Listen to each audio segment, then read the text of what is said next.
Top of the Monday morning, P.O. We're starting this week with a warning from Lucinda. P.O. positive or pet peeve? Hi, Jack. KNW6 TV crews filming in P.O. yesterday with Connor Bryce. As a big fan, I just had to ask him for an autograph. McGill's got such a great price on this house when the Sugarmans moved away.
There we go.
Thomas, hello there. Could you be a sweetheart and bring that over to me? Of course. Oh, careful now. Robert cleared most of the snow, but it's still a bit slippery. Thank you so much. If only I still had the balance and agility of my feline friends. Oh, and good day to you, of course.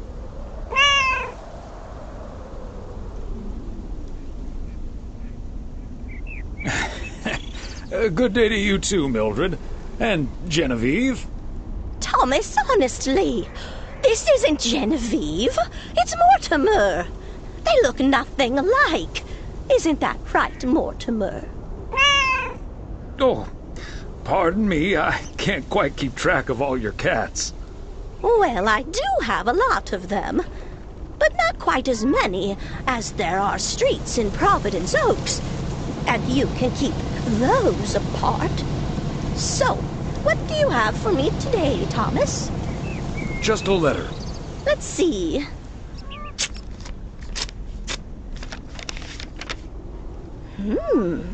This sounds interesting. Apparently, I need to make a few copies of this letter, and if you send this letter along with $5 to the first 6 people on this list, your name will be added to the bottom.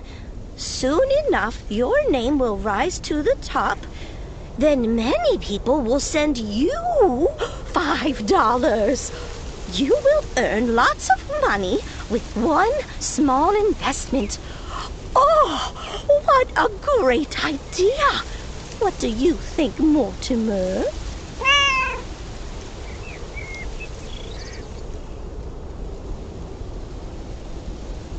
Mildred, that's a classic chain letter scam. Don't fall for it. No one ever got rich off of one of those. Well, except for the post office. Are you sure, Thomas? They make it sound so easy.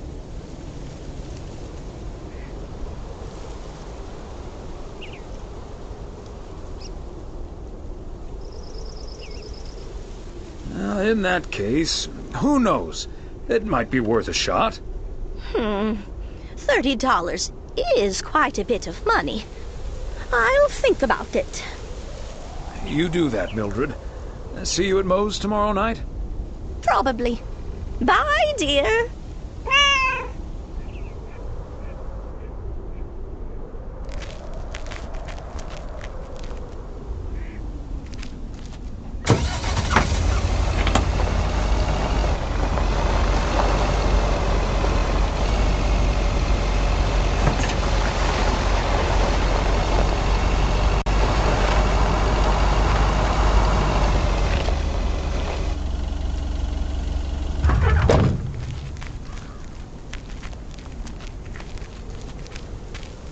Fancy handwriting on this one.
Okay, are we rolling? We're rolling. We're rolling. Okay, let's get this in one. I'm freezing my ass off. When Chekhov saw the long winter, he saw a winter bleak and dark and bereft of hope. Yet we know that winter is just another step in the cycle of life. In the summer months, this lake is bustling with activity. As the local fishermen cast their rods, the tourists plunk down hard-earned cash to rent a boat and spend a delightful sun-soaked day on the water. Not so during this particularly harsh winter, however. Now the watery heart of Providence Oaks finds itself completely frozen over. No, that won't do as an analogy, because now we're sort of implying the residents have grown cold-hearted during the winter. Doesn't work, doesn't scan. Yeah. And what was with that Chekhov stuff? I don't get it. Chekhov? Like from Star Trek? All right. Let's try something else. Wait a minute, Mr. Postman. How's it going? Hi, Mr. Price. Did you enjoy the movie last night? Hey, listen, how about I ask you a couple of questions on camera? Just simple stuff about the town. Sure, I'd be happy to. Great. Just move over here. Are we both in the shot? Yeah, that's fine. This'll be great. The lake as a backdrop. Perfect. Let's go. All right. This is...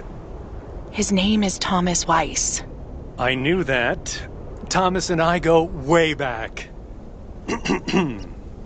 As the local mailman for truly countless years, Thomas Weiss knows Providence Oaks like he knows the back of his own hand. So, Mr. Weiss, how would you characterize this small, cold town and its warm inhabitants? That's easy, Connor.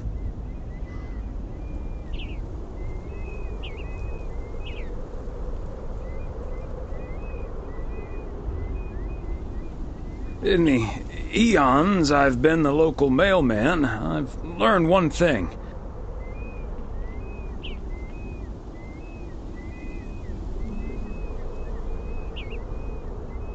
Providence Oaks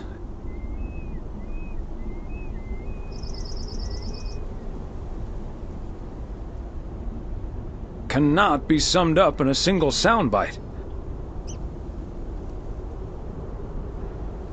But one thing's for certain.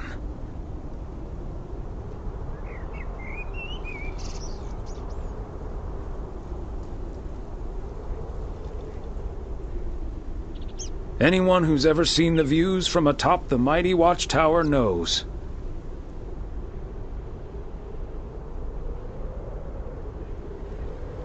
Providence Oaks is breathtaking.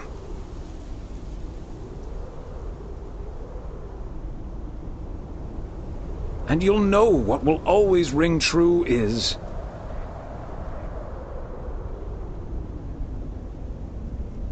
this is home. And cut. Ah, that's so sweet, Thomas Weiss. Completely unusable. But sweet. I know I've got goosebumps. Yeah, that went well, kind of. Now, let's scout out the establishing shots at the far end of the pier. Let's go, Connor. Aye, Captain. Gabe, you can take 5. My advice would be to take those 5 in the van, to reduce the risk of any further ass-freezing-off incidents. Noted. Thanks, Ilsa.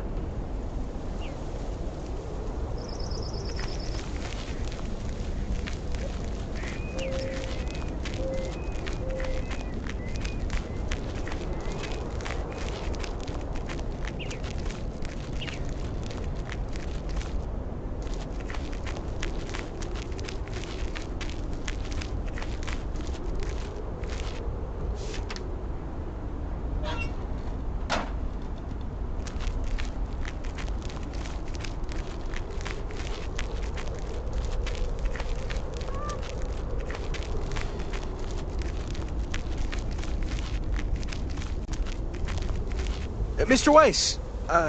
Thomas, sir. Hi, Gabriel. What's up? Just that, well, we'll be ringing in the new year right here in Providence Oaks. So, my mom is shipping over my tuxedo.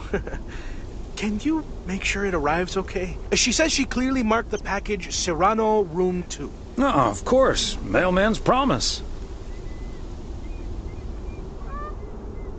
Any particular reason you want to look your best for New Year's? Yeah, maybe.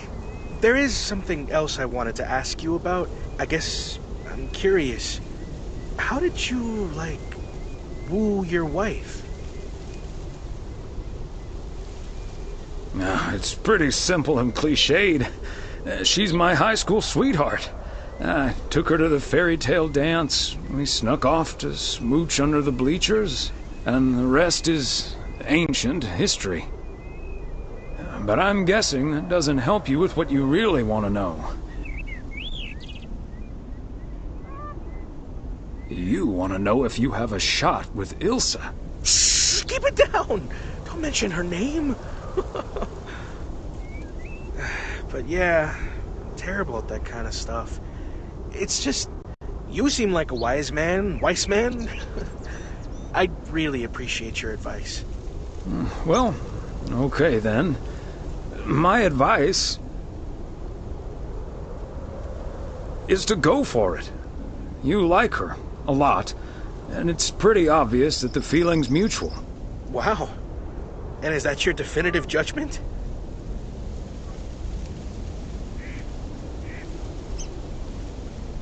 Absolutely. That's the best I can do. All done. Hey, what are you two schmoozing about?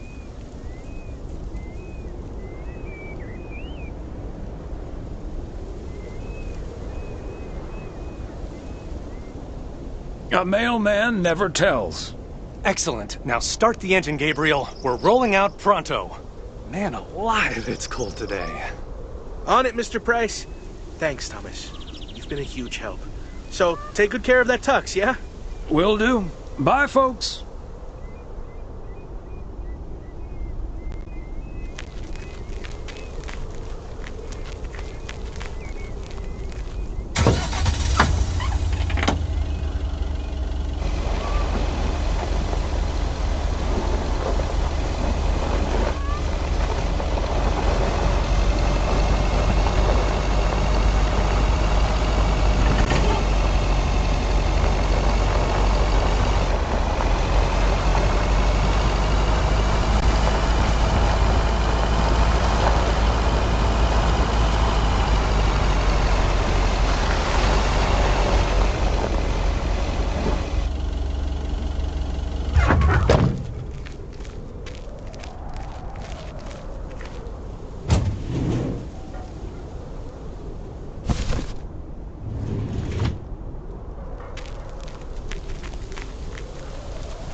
Hi there, ladies.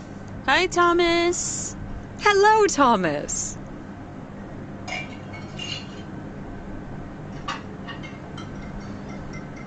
Got a delivery for the diner, Kay? Great. Not from the general store, I see?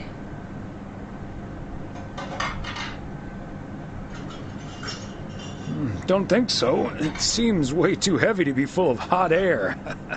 Oh well. Okay, so before I leave, we had this awesome girls' night yesterday, thanks to Beth. It was hilarious. When I first saw where we were going, my brain went, oh my god. And when the guy showed us what we were going to do, my brain went, oh my god. And when we started, it was so yuck, but also so cool, you know? I've never done anything like that before, and I love that I got a chance to find out. But then again, I doubt that I will ever try it again.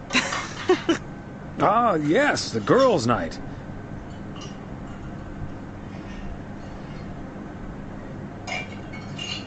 What did you end up doing? We made haggis. You made whatus? I said haggis.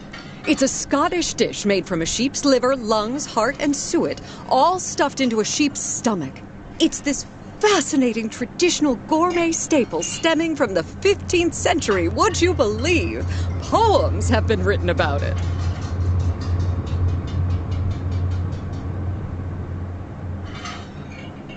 Meat on top of meat? Sign me up. I have some leftover from last night, if you're interested.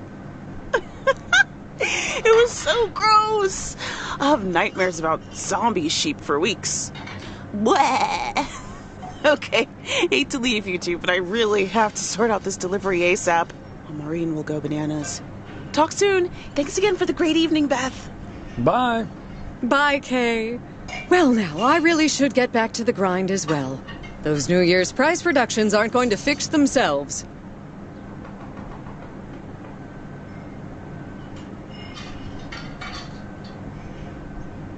Hold on, Beth. Quick word about Saturday. Oh? What's on your mind? Is everything okay? Yes, I'm fine. Don't you worry about me, Thomas. I'm fit as a fiddle. Now, if that's all, I really need to get back to the bookstore. Beth, come on. You have been acting a bit strange lately. What do you mean?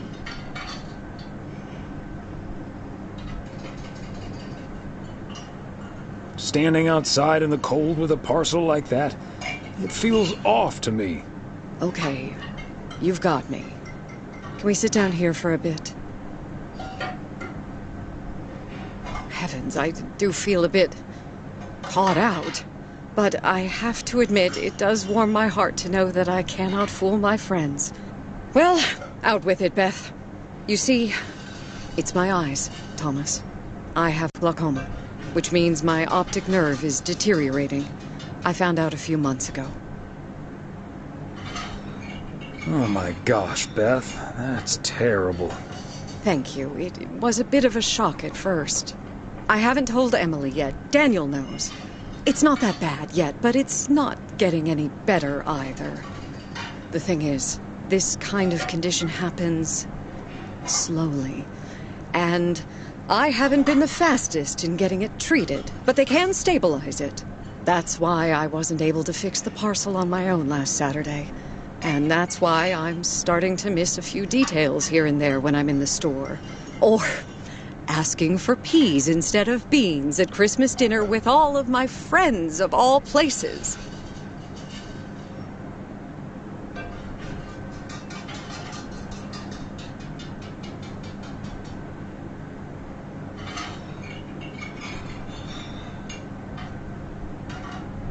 Don't be silly.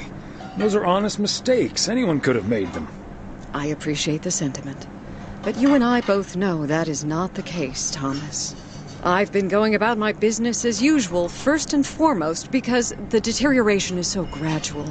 Until I couldn't really do the little things anymore. Things like reading small print are getting difficult, which was a painful thing to accept at first. Working in the bookstore is starting to give me more issues than I'd like. Getting older. It's a strange thing, isn't it? It's like that Robert Frost poem. The afternoon knows what the morning never suspected. Doesn't mean I wouldn't mind taking a little nap in between from time to time, though.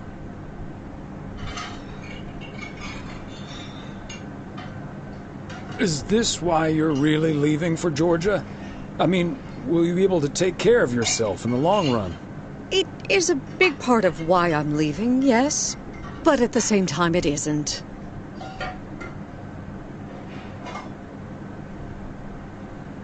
Beth, you're a great gal, but sometimes you're just a bit too cryptic for me.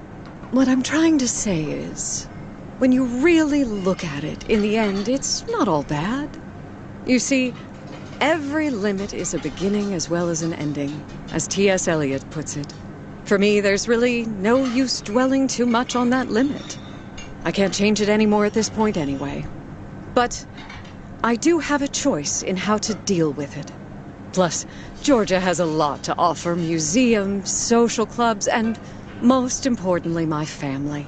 If you look at it like that, getting older may still feel like a cursed time, surely, but I also see each new year as a gift. An opportunity to start new adventures, explore, and have more fun. You can't take something like that for granted.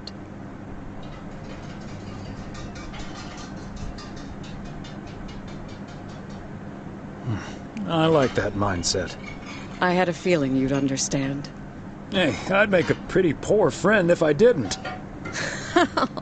Well, I guess I really should be going now. Thank you once again, Thomas. I do feel better now that it's out. You're a good friend. Anytime, Beth. Bye now.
Hey, Thomas, have you seen Jack?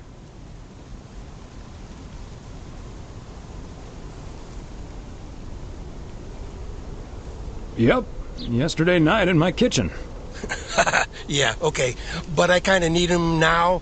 I'm a sitting duck right now. I'm toast if Morgan suddenly shows up. Yikes. Maybe I can help out? Good afternoon, gentlemen. Sorry for interrupting your conversation. Mr. Coleman, I see you managed to be present at the job position you're currently holding. I think it's time you and I had a little chat inside the office. Mr. Morgan, it's so good to see you again. A little chat sounds wonderful. But I'm afraid there's an extremely urgent parcel I have to deliver right now. So stay put, and I'll be back in about 30 minutes. You can stay right here, Frank. I'm sure Mr. Weiss would be happy to deliver that package for you. Right, Thomas? Sure, Mr. Morgan. I just finished my round, so it's not a bother. Excuse me, sir? Hi. Hello. I heard you were looking for a guy in a light blue shirt with a mustache to purchase illegal fireworks in the parking lot of the post office? Well, you found him. Illegal fireworks? Who do you think I am? Sir, you don't have to keep your guard up. Frank and Thomas here both know me very well, and I'm sure they won't tell a soul about what you're doing right now. So, what will it be? I've got rockets, Roman candles, fountains, sparklers. I even have barrages that'll give you a fireworks extravaganza that you won't ever forget. I think there must be a misunderstanding here. Please, don't put Mr. Morgan in this position. If people walk by and see this, they might snitch on him and get him into trouble. He could even lose his job over this.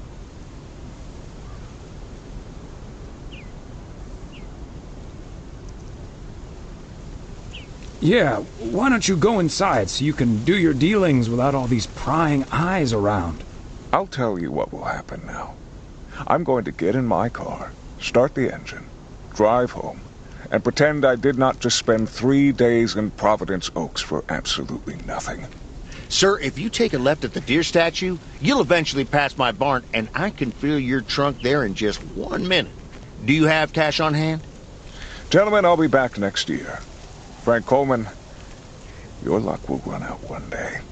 I wouldn't bet on it. Tally-ho, Morgan.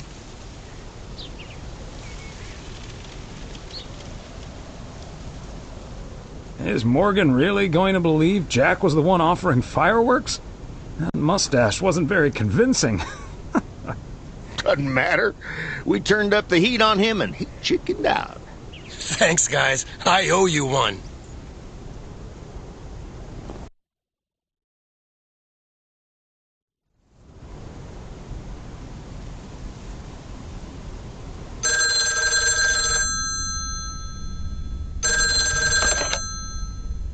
Hello? Evening, Thomas. It's Maureen. Oh, hi, Maureen. If you're looking for Emily, she's at the motel right now. I was actually looking for you, Thomas. I don't know what to do with this Nancy situation. I get so worked up just thinking about it. And that usually gets in the way of doing the right thing, you know? I need to talk to someone who's a bit more emotionally detached from the situation. How can I help you, Maureen? Simply put, I don't know if I should give in to that Nancy Carlisle and her overpriced snacks, or tell that woman to take a hike. But then we'll end up with a lackluster New Year's Eve party.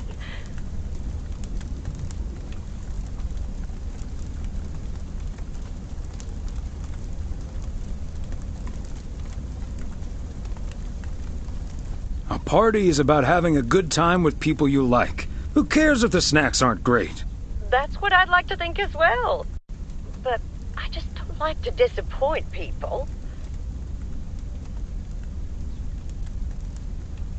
People should be glad you're throwing a party at all.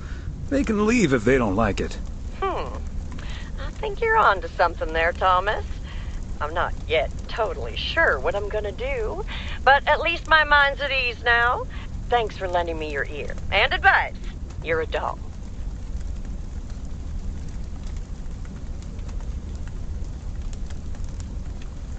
You're welcome, Maureen. Take it easy.